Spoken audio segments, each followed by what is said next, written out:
पंढरपूरच्या चंद्रभागेत बेकायदा वाळू उपशामुळे चंद्रभागेला अक्षरशः ओरबडून काढल्याचं विदारक चित्र निर्माण झालं। जवळपास 3 ते 5 फुटांपर्यंत असलेले वाळूचे थर गेल्या अनेक वर्षांपासून चोरून नेल्यानं हेच का ते वाळवंट असं म्हणायची वेळ भाविकांवर आली आहे। शहरात उघडपणे गाढवावरून आणि वाहनातून रोज शेकडो ब्रास वाळूची राजरोस चोरी सुरू आहे आणि यातूनच वारंवार चंद्रभागेच्या पात्रात वाळूच्या खड्ड्यांचा अंदाज न आल्यानं अनेक भाविकांना आपले प्राणही गमवावे लागतात। चंद्रभागेच्या दोन्ही तीरावर वसलेले जवळपास 32 गावातून वाळू माफियांचा उघडपणे थैमान सुरू आहे आणि याचाच आढावा घेतला आमचे प्रतिनिधी माऊली डांगे यांनी। चंद्रभागेच्या नदीपात्रामधून बेकायदेशीर वाळू उपसा करताना आपल्याला पाहायला मिळते। एकंदरीत आपण पाहिलं तर या चंद्रभागेमध्ये वारकरी संप्रदायामध्ये अनन्यसाधारण महत्त्व आहे।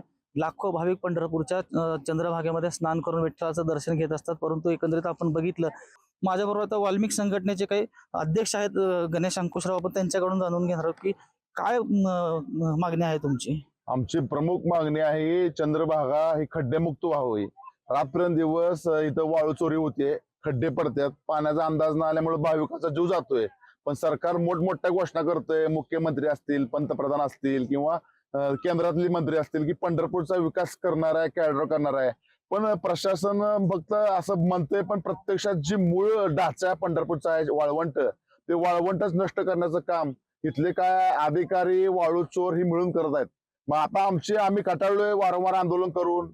आम्ही मुख्यमंत्र्यांना आवाहन करतो, ही वाळू चोरी तर तुम्ही नाही थांबवली तर ही पडलेल्या वाळूच्या खड्ड्यामध्ये तुमचा उपमुख्यमंत्री व जेवढे संबंधित अधिकारी आहे त्यांचे प्रतिकात्मक पुतळे करून आम्ही ह्या चंद्रभागेच्या पात्रामध्ये दफन करणार आहे।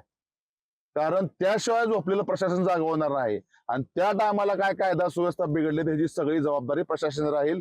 कारण आता ही हाताबाहेर विषय गेलेला आहे। कारण गावात प्रत्येक चौकात सीसीटीव्ही आहे, प्रत्येक चौकात सीसीटीव्ही आहे। ह्यांना वारकऱ्याला दिसतंय, भाविकाला दिसतंय, नागरिकाला दिसतंय, गाडीतनं प्रत्येक अधिकाऱ्याला दिसतंय, पण कारवाई काय होत नाही। हे सगळं अर्थपूर्ण संबंधांना होते, त्यामुळं आमचं आंदोलन फिक्स आहे। आपण बघितलं एकंदरीत तर प्रचंड बेकायदेशीर वाळू उपसा होणार आहे, थांबवावं अन्यथा उग्र आंदोलन करणार असल्याचं आपल्याला सांगितलेलं आहे। माऊली डांगे, पुढारी न्यूज, पंढरपूर।